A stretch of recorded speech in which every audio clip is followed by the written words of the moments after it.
नमस्कार, आप जुड़े हैं मुद्दे की बात में किसानों के साथ।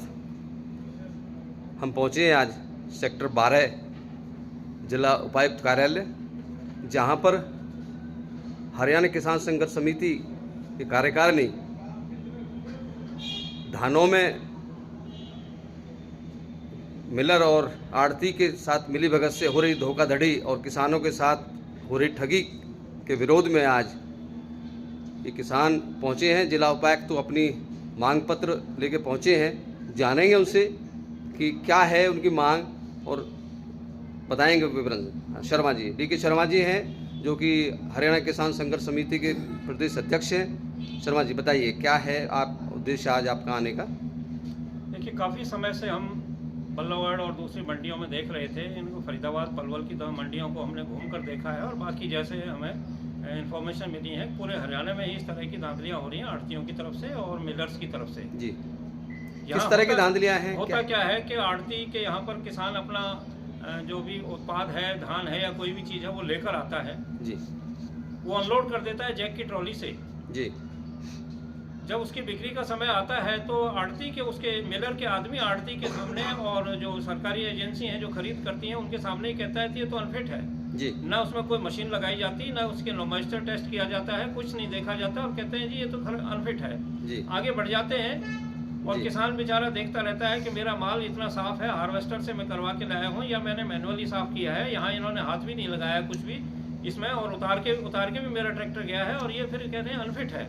मतलब आपका आरोप ये है बिना मशीन से चेक किए हुए वो बता देते कि उसको अनफिट घोषित कर देते हैं और उनके पीछे मंशा उनकी ये होती है कि किसी तरह माल को रिजेक्ट करके। मुझे ऐतराज सिस्टम पर इसलिए है कि जब परचेजिंग एजेंसी या तो हमारी वेयर हाउसिंग कॉर्पोरेशन है या एफसीआई है या कोई भी दूसरी सरकारी एजेंसी है, उसके बीच में मिलर का आदमी जिसने परचेज के बाद में वो सामान लेना है उसके लिए कैसे फिट अनफिट कह देता है। उसकी कोई हैसियत नहीं है उसे कहने की, लेकिन जो उनके साथ में मिली भगत की हुई है जिन्होंने, वो उनकी बात को मान लेते हैं जी। जैसे ही वो वहाँ से जाते हैं दूसरी ढेरी पे, तीसरी पे, तो बेचारा किसान परेशान रहता है, किसी तरह आड़ती के पास जाता है कि भाई इसे बिकवाओ। आड़ती कहता है कि भाई ऐसा है कि ये मेरी जान पहचान के हैं, अभी दोबारा चक्कर लगेगा तो मैं इनसे कहूँगा रेट बढ़ा दें और नहीं तो इनका नंबर परसों आएगा, आप परसों के लिए रुकते हो तो यहाँ माल छोड़ दो, नहीं तो अपना माल ले जाओ, परसों ले आना।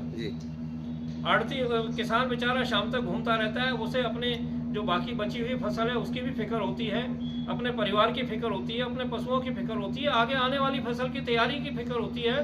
वो कहता है भाई आड़ती के पास जाता है, उससे मिन्नतें करता है। अगर संक्षिप्त में ये कहें कि आड़ती जानबूझ के किसान को परेशान करके ये मजबूर कर देता है कि वो अपनी फसल को एमएसपी से कम रेट पर मिलर को बेच के चला जाए। आखिर में दलाल आते हैं, कहते हैं कि हम आपकी 1650 बिकवा देंगे जी, आप दे दो, तो वो 1650, 1700, 1750 तक की बिक जाती है और बेचारा किसान वो कम औने पौने दाम में बेच के अपना पैसा लेके घर चला जाता है। शर्मा जी, लेकिन साथ में ये होता है कि वो पहले तो ये एहसान दिखाता है कि भाई मैंने आपकी बिकवा दी है जी, नहीं तो ये पड़ी रहती है ऐसे ही। दूसरा ये कहता है वो गेट पास और वो रजिस्ट्रेशन की पर्ची कहाँ है, किसान उनको दे देता है। अच्छा, वो ये कहें किसान की फसल को बेचता तो पोर्टल से ही एमएसपी पे जी हाँ जी हाँ, और सही मायने में वो उसको मिलर को बिकवा देता है जी हाँ।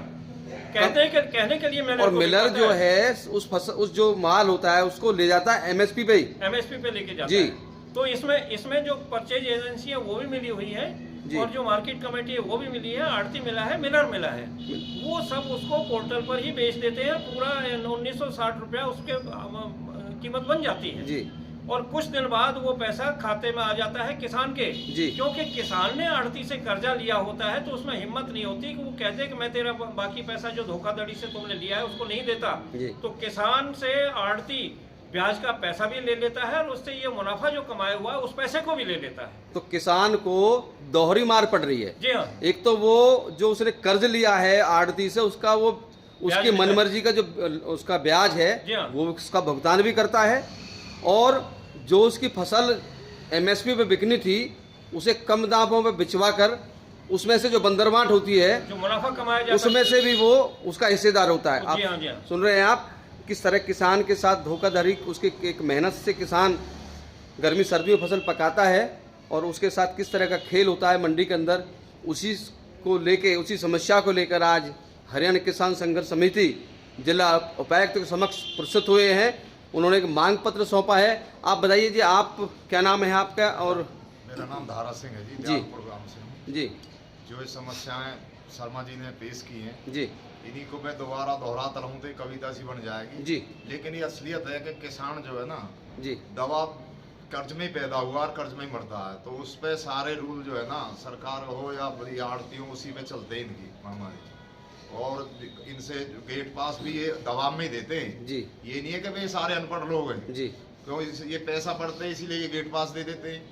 जी नहीं तो फिर गेट पास देने के सब ना देते, और वो इनसे जो है अपना जो बीच का वो है ना बेनिफिट, जी वो भी ले लेते हैं जी। तो ये कितना धान बिका है अभी आपकी जानकारी में शर्मा जी? कितना धान बिका है फरीदाबाद की बात करें मंडियों में टोटल? देखिए, मेरे पास एक मोटा सा एस्टिमेट आया था जी जो 74,000 क्विंटल जी मंडी में आया है, और उसमें 68,000 क्विंटल जो पोर्टल पर बिका है। ये कौन सी मंडी का आंकड़ा ये है? बल्लभगढ़ मंडी का अच्छा, आंकड़ा अच्छा, है जी। और 6,000 क्विंटल का ये पता नहीं है वो किसके पास गया है। वो आड़ती ने खरीदा है, मिलर ने खरीदा है। जी। जब गेट पास को टैली किया जाएगा जी। इनकमिंग और आउटगोइंग गेट पास को, तो पता लगेगा कि ये माल कहाँ गया है। जी ये देखिए, मैं आपको दिखा रहा हूँ कि आड़ती किस तरह से ये पर्चियां बनाता है। जी। ये इस प्रकार की पर्ची बनाकर दे देता है कि किसान को कि जी। ये देखिए इतना माल आपका था, इतना बिक गया, इसमें से इतना पैसा हमने आड़त का और लेबर का काटा है। जी। जबकि वो ऑथोराइज नहीं है लेबर का पैसा काटने के लिए या आड़त लेने के लिए जी। या पल्लेदारी लेने के लिए। जी। इस तरह से किसान से बहुत बड़ी रकम ली जाती है। मैंने एक एस्टिमेट लगाया था कि अभी तक के सीजन तो में इसमें हम देख रहे 1561 रुपए प्रति क्विंटल के हिसाब से। जी हाँ, 1500 की भी है। अच्छा 1500। ये जो है आड़ती की कच्ची पर्ची है। कच्ची पर्ची है। तो आड़ती को तो पर्ची देने का मतलब नहीं है। आड़ती तो या तो एमएसपी पे खरीदेगा या फिर जी हाँ, नहीं जी हाँ। खरीदेगा। अब देखने की बात यही है कि जब उसके पोर्टल में आया है, जी तो पोर्टल में आने के बाद किसान के खाते में कैसे आ गया। तो आपने ये डीसी साहब को एक पर्ची सौंपी है? जी हाँ, ये पर्चियां हमने दिखाई है और जी। इनकी फोटो स्टेट डीसी साहब को हम दे जी, चुके हैं। दे चुके जी हैं। हाँ। तो किसानों और यही नहीं, इन किसानों खातों में पैसा आ चुका है? जमा होगी ना। इन किसानों खातों में पैसा आ चुका है? इन किसानों के आपके खाते में आया है। जी। तेरे में क्या समस्या? आप क्या नाम है आपका? ओमी जी, ओमी। कहाँ के रहने वाले हो? फिरोजपुर कला से। फिरोजपुर कला से। ये धान आपने बेचे थे आड़ती को, ठीक है? इस रेट से 1560 जो भी 61 आपके इसमें लिखा है पर्ची पे, हाँ जी। खाते में पैसा आया आपके में? नहीं जी, नहीं। अच्छा, आपके खाते में पैसा आएगा। हाँ, आएगा। तो इसमें से वापस करने के लिए कहा है आड़ती ने? क्या कहा है? कहा है वापसी जो पैसा जो फालतू गया उसे दो। अच्छा, जो फालतू गया उसको वापस करना है। वापस। जी। तो आपने पूछा नहीं जब मेरी फसल कम दाम पे बिकवा रहे हो आप, जब आप कह रहे हो कि मेरी फसल खराब है और आपकी फसल 1560 में बेची जाएगी, फिर मेरे खाते में पैसा पूरा क्यों आएगा? आपने सवाल नहीं किया आड़ती से? क्योंकि ये सवाल तो बनता है, जब मेरी फसल आपके अनुसार आड़ती के अनुसार 1560 रुपए क्विंटल की है, तो सरकार मेरे खातों में 1960 रुपए के पैसे क्यों भेज रही है? ये सवाल होता है। तो आपने आड़ती से सवाल पूछा है? कौशिक जी, आप ठीक कह रहे हैं। जी। जब 4 दिन 5 दिन से किसान वहाँ पड़ा होता है, माल बिकता नहीं है, उसको परेशानी होती है, आने जाने वाली गाय खाती है, ट्रकों के नीचे उसके माल की बर्बादी होती है, तो वो कहता है कि ठीक है, जिस रेट में भी बिक जाए अब बेच दीजिए, मैं आगे सवाल नहीं करूंगा। किसान के जो फसल पर आड़ती और मिलर द्वारा दिन दहाड़े डकैती डाली जा रही है, कहेंगे आप? ये डकैती है। एक और अचंभे की बात है जी। जो आपने पहले भी शायद ना सुनी हो और हमने भी ना देखी हो, काफी दिन से हम खेती कर रहे हैं जी कि आड़ती जो है बारदाना खरीदवा रहा है किसान से, जी, जबकि ये मिलर की जिम्मेदारी है। और मिलर की या एक एजेंसी की? हमारी- ये एजेंसी की जिम्मेदारी है। उसकी हमारी उसकी रसीद भी हमने डीसी साहब के यहाँ दे दी, वो जी। शायद उनकी डुप्लीकेट है। इनके पास फोन में फोन में आप सुन रहे हैं? जो बारदाना हाँ जी, एजेंसी को मुहैया कराना चाहिए, हाँ, वो किसान वो से- बारदाना किसान खरीद के दे रहा है मजबूरी में, क्योंकि उसको अपनी फसल बेचनी है। अब उसमें दबाव ये है कि आप बारदाना दे दोगे तो आपकी फसल बिक जाएगी। बिक तो गई, लेकिन वो तोलाई नहीं हुई। तोलाई नहीं हुई है, उसका पता नहीं लगेगा वजन जी। कितना है। जी वो भर जाएंगी बोरियां तो ही पता लगेगा, इसलिए मजबूरी में किसान वहाँ पर बोरी 30-40 रुपए की बोरी खरीद के देता है। आप देख सकते हो किसान कितना लाचार है। जिस किसान के लिए मंडियां बनी हैं, जिस किसान के लिए आड़त बनी है, जिस किसान के लिए वो एजेंसी वहां पहुंचती है, उसी किसान के साथ इतना ही नहीं, कितना कौशिक जी- कैसा खेला जा रहा है। कौशिक जी, इतना ही नहीं, जी वहाँ पर किसान से उतराई का, छनाई का और लेबर का पैसा अलग से लिया जाता है, जो कि 35, 30, 40 रुपए क्विंटल बनता है। आप देख सकते हो। आप हम बता दें आपको, ये एक बहुत पुरानी एक बात करें तो उस टाइम खल्लासी जो होते थे किसान की फसल को खिलाते थे। आज के दौर में लेकिन जितने भी हमारे जो संसाधन हैं, जो ट्रैक्टर ट्रॉली है, वो जैक वाली हैं और 100% जो ट्रॉलियाँ होती हैं, 99% जो इस तरह के हमारे जो ट्रैक्टर ट्रॉली है वो जैक की हैं और जैक से सीधा वो फसल खाली हो जाती है। लेकिन बावजूद उसको उसकी खलाई का भुगतान किसान को करना पड़ता है, जबकि सही मायने में ना आढ़ती उस की लेबर किसी को देता है, लेकिन किसान की जेब से जरूर वो पैसा जाता है। एक बहुत बड़ा ये घोटाला है। सरकार को इस तरह की उसको बंद करना चाहिए, यही मांग है किसानों की। क्योंकि जब आज के दौर में जब आढ़ती उस फसल को खाली करवाता ही नहीं है तो वो पैसा क्यों दे। हम आपके सामने ये भी लाना चाहते हैं कि जो किसान के पास में एक सरकारी दस्तावेज होता है उसकी फसल बेचने का जे फार्म जी, कोई भी आढ़ती किसी भी आढ़त में उसमें मंडी में किसी किसान को नहीं देता, क्योंकि उसी में सारा खर्चा लिखा होता है। किसान के उत्पाद का ब्यौरा उसमें लिखा होता है, रेट भी लिखा होता है, वजन भी लिखा होता है और कितना पैसा काटा गया है या कटने के लिए भेजा गया है वो सारा उसमें लिखा होता है। तो आप मार्केट कमेटी के सेक्रेटरी से ये भी पता करिए कि किसका काम है, तो वो कहेगा आढ़ती का काम है। आढ़ती का काम तो है, लेकिन वहाँ देखना या उस पर सुपरवाइज करना किसका काम है, ये भी बहुत जरूरी, क्योंकि इनकी मिली भगत है, इसलिए ये इसको पूछते ही नहीं है। एक तरह से जे फार्म, हम आपको अगर सीधे शब्दों में बताएं, जे फार्म किसी सरकारी कर्मचारी के वेतन या किसी बिजनेसमैन के जो पैसा आता है किसी भी उसमें खाते में, उस फॉर्म 16 जो इनकम टैक्स विभाग जारी करता है, उसी तरह का एक डॉक्यूमेंट है, फॉर्म जे कहते हैं इसको, जो ये तय करता है कि फला किसान की कितनी आमदनी है। और अगर किसान के पास सरमाई जे फार्म हो तो वो बैंक से लोन ले सकता है। जी हाँ, बैंक से लोन ले सकता है। उसके जो इनकम टैक्स इसमें इंश्योरेंस में उसको रिबेट मिलेगा, बहुत सारे लाभ हैं उसके। तो आप किसान नेता हैं यहाँ, तो किसानों को अवेयर नहीं कर रहे कि वो जे फार्म जरूर लें अपना।